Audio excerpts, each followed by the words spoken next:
Hello guys and welcome back. Today I'll show you how to DM on Twitter or X.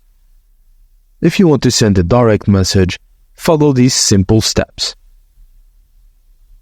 Firstly, launch the Twitter app on your mobile device.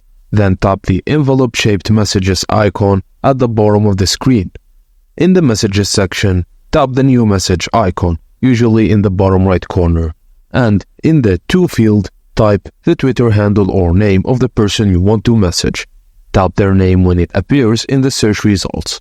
For a group message, tap it in the To field again to add more names. Just type your message in the Start a Message field at the bottom. Then if you want to include an image or GIF, tap the icons on the left of the message field to add media. When you're ready, tap the arrow icon to send your DM. And that's it, you've successfully sent a DM on Twitter. For more quick tips or using social media, subscribe, like the video. Thank you for watching, and I will see you on the next one.